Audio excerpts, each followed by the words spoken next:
Coming to you from St. George, Utah, this is the podcast 70 is the New 50, a fun view of the joyous side of aging.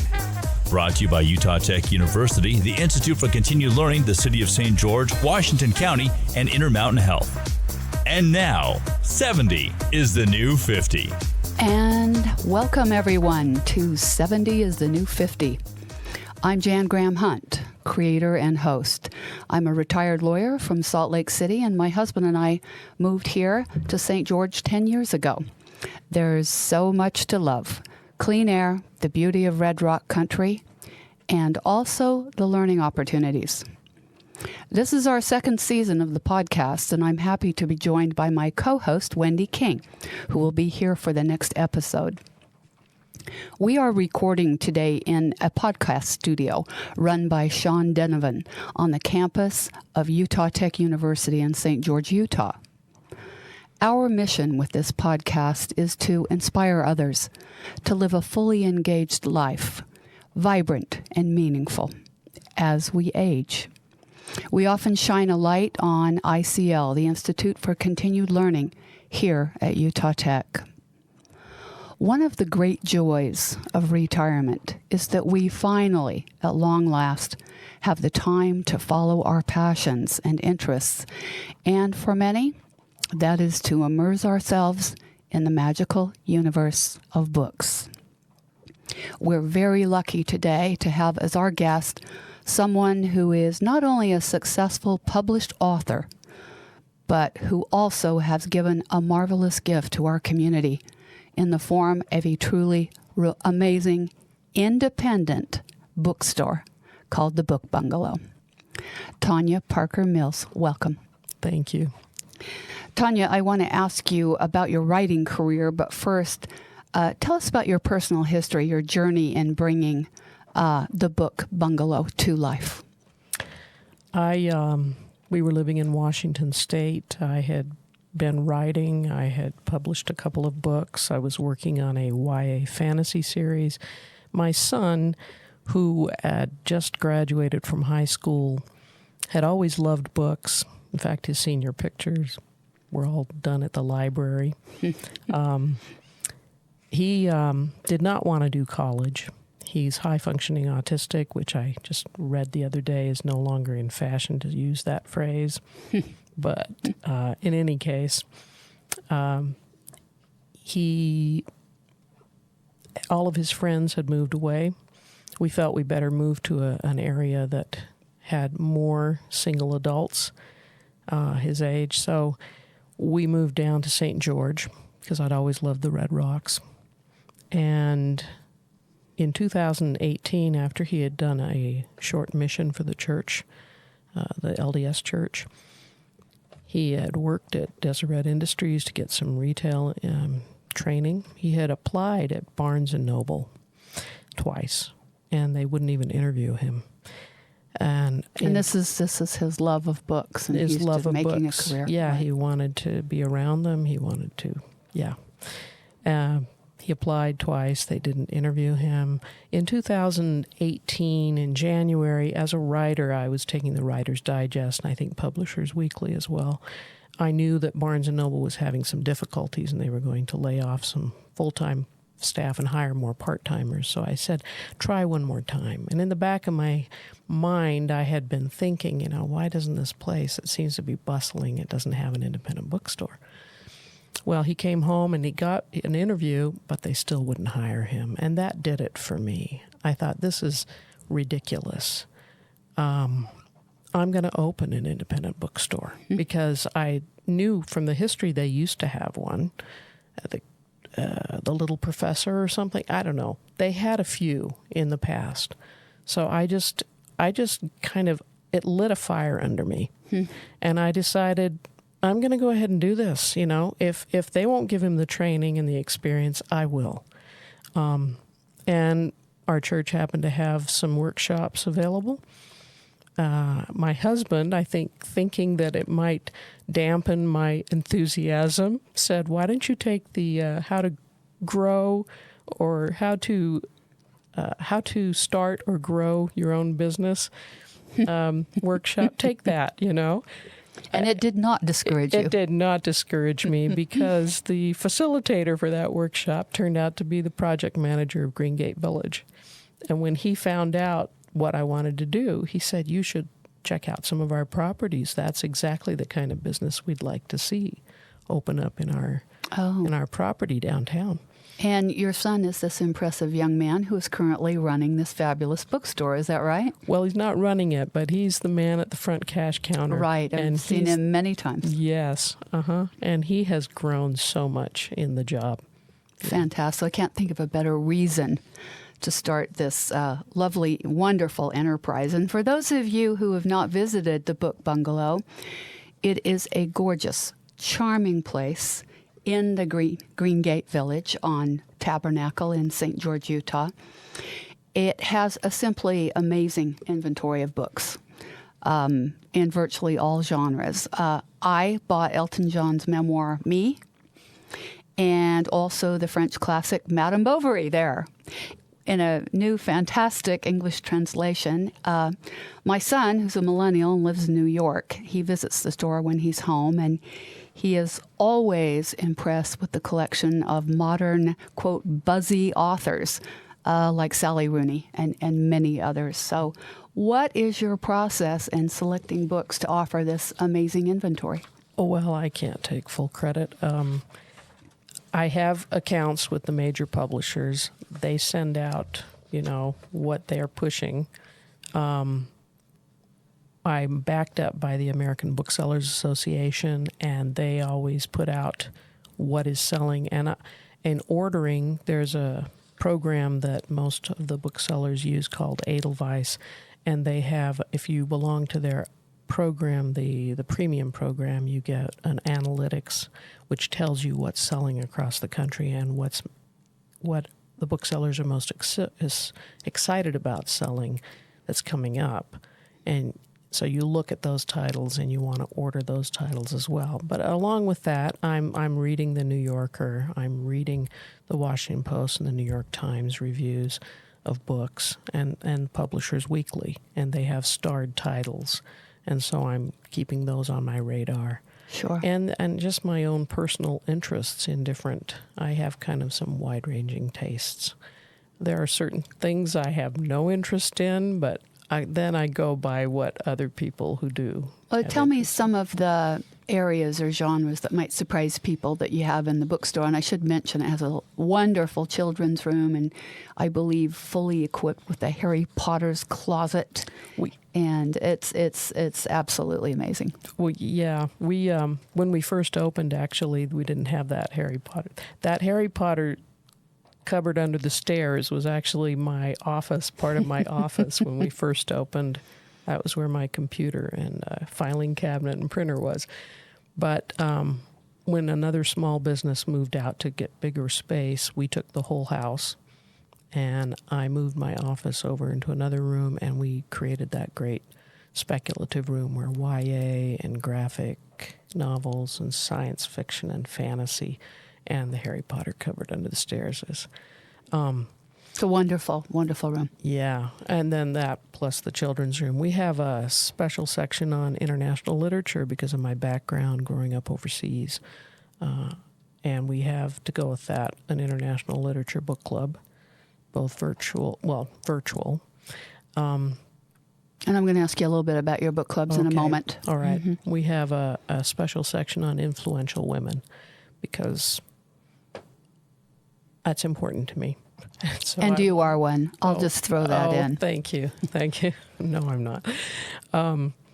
And we have, I wanted to make, I have a special section for writers, being a writer. So I have what I call the writer's cabinet, which is, I took advantage, this is an historic home, 1917, and it has a lot of built-ins. And one of those is in the hallway, it has a cupboard with some drawers underneath, and we use the whole thing for writing books and materials. And that I was not aware of. That's fabulous. And so that's a resource for all local aspiring writers here. Mm-hmm.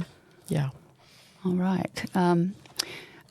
Well, Tanya, we all know and love and confess that we use Amazon. But talk about the role of the independent bookstore.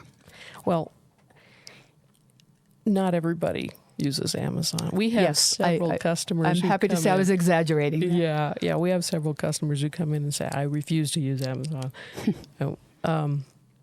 The thing about Amazon is when you spend money with Amazon, it goes back to Amazon. It doesn't stay in the community. And when you spend money at an independent bookstore in your community, 60% of that money stays in the community, and it helps your community. And it's the same with all of your local businesses. You want to shop locally where you can. Now I realize Amazon provides some important functions. I mean, I have used Amazon. For your own published books, sure. Yeah. But Amazon has been a bane on the publishing industry. It has driven prices. It has taken out under the legs of Hachette, for example. Hachette tried to, go to war with them almost to say, we want to sell our books at this price. We won't let you list them. And what did Amazon do? It blacklisted Hachette. It basically took off. What is Hachette? It's one of the main publishers. I see. Of all books.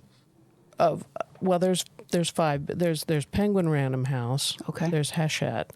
There's HarperCollins. There's Simon and Schuster. There's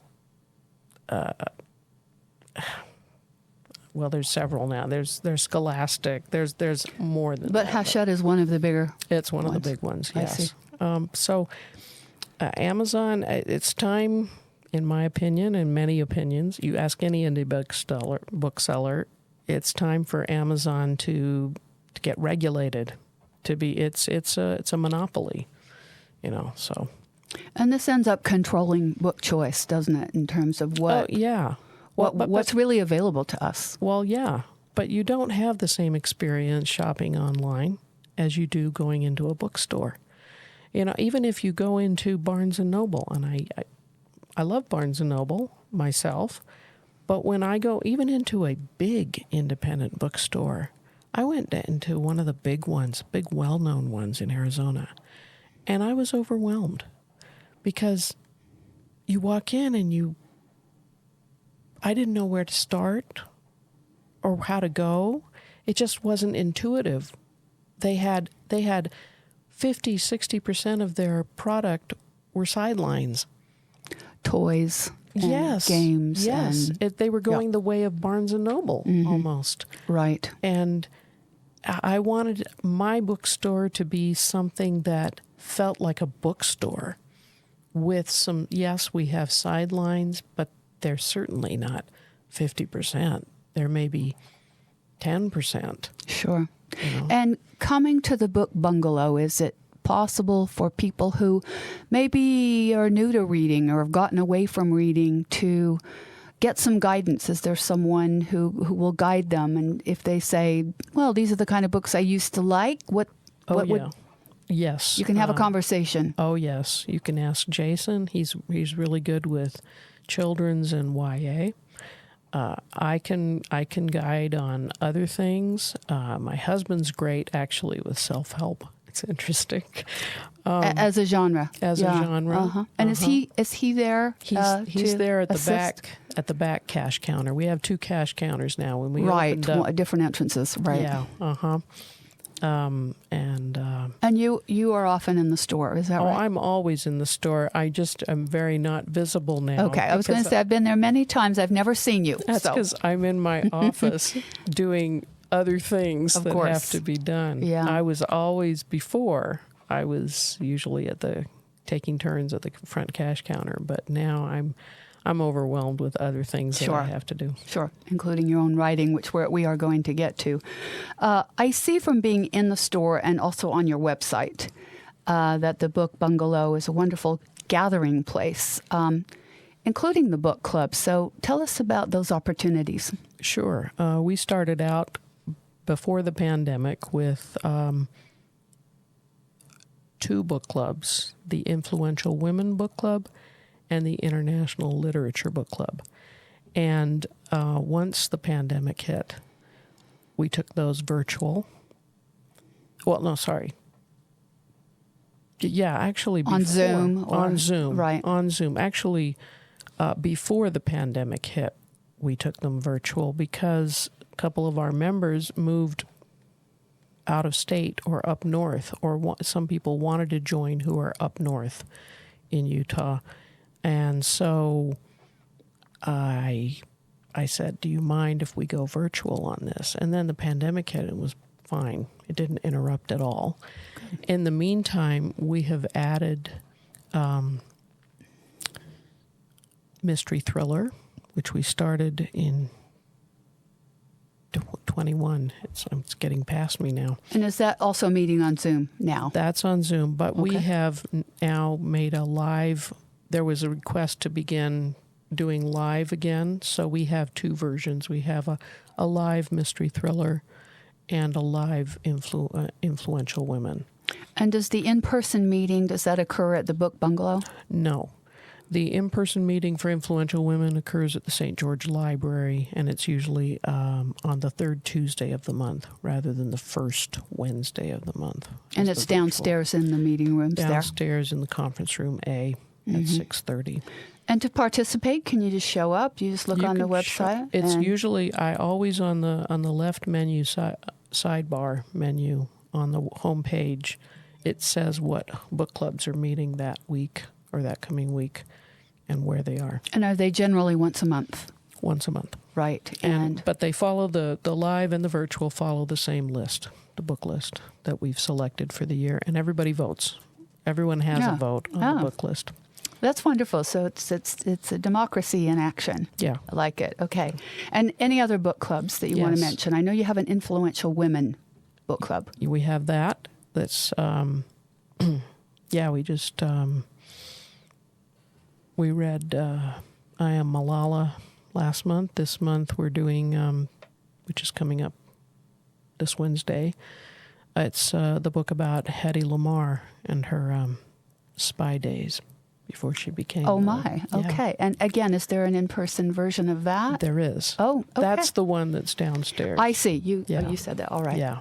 The mystery thriller version, live version, is at the St. George restaurant, the George restaurant.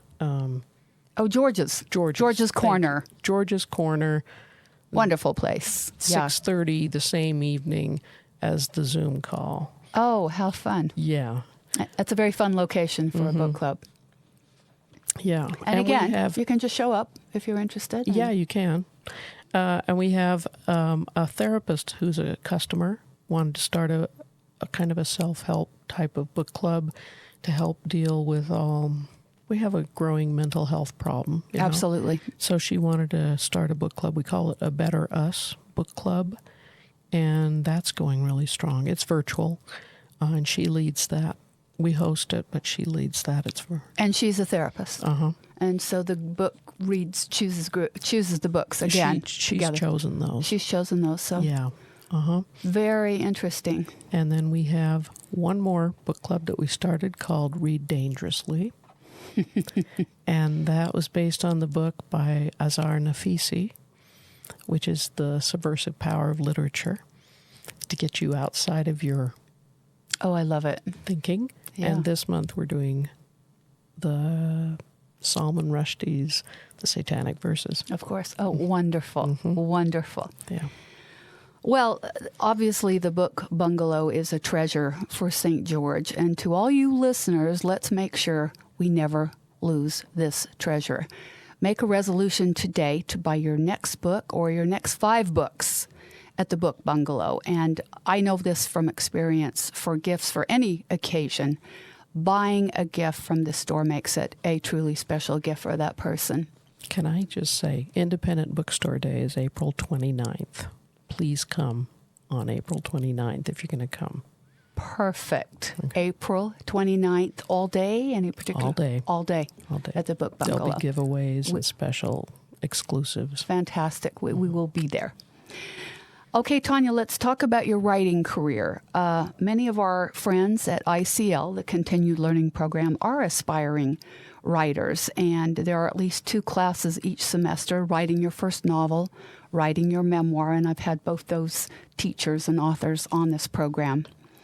So we're all ears. Is this something you always wanted to do? Describe your journey from first writing to your successful publishing of books.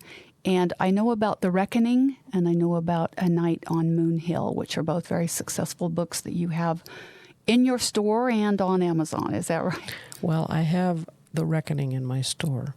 Unfortunately, A Night on Moon Hill is gone out of print, and I'm getting the rights back so that I can put it out there again. Well, myself. I know it was very popular, so I hope you do. Yeah. Yeah. So tell us about your writing, and I know you also attend a writers group, and I'd love to hear about that as well. Yeah, I have a long-term writers group that we do over Zoom. We did it over Skype for a while, but now we've switched to Zoom. Weekly, every Wednesday morning, 9:30 a.m. There's 5 or 6 of us. It varies, but it's 6 right now. And would you say everyone in that writers group is an active, maybe not publishing, but an active writer that has works in progress? Yes. 4 of us have published. Yeah. Another one will be publishing soon. Yeah. We're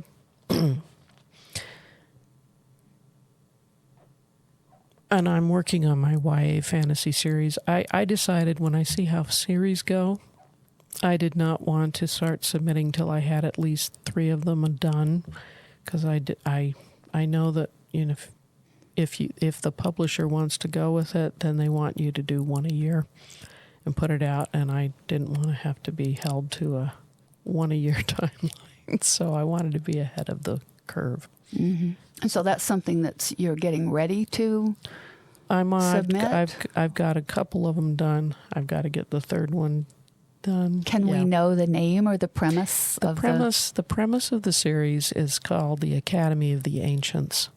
The series is called The Academy of the Ancients, and it's about a young man who in England who has a gift of smelling out.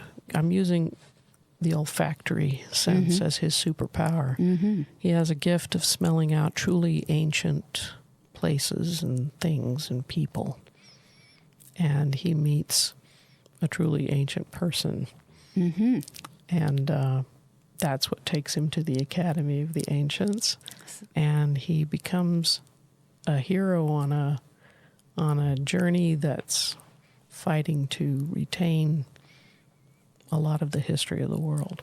But anyway. Fascinating. Mm-hmm. And I wanted to, because of my background with other countries, I wanted to make this a place where you have a lot of different cultures come together. Yeah. Sounds wonderful. Well, tell me about your history as a writer. Is this something you always knew you wanted to do? And was it hard to get around to doing it? Because that's the universal expression of so many writers that we talk to and talk about on this program is people want to write, but it's very difficult to get to it. I always found it easy to write. I thought the first thing I would ever write would be a play. I thought I would be a playwright. I was into drama, What age is this? Would you say in you started? high school? Okay. I was writing poetry in high school, but I didn't think I would be a poet.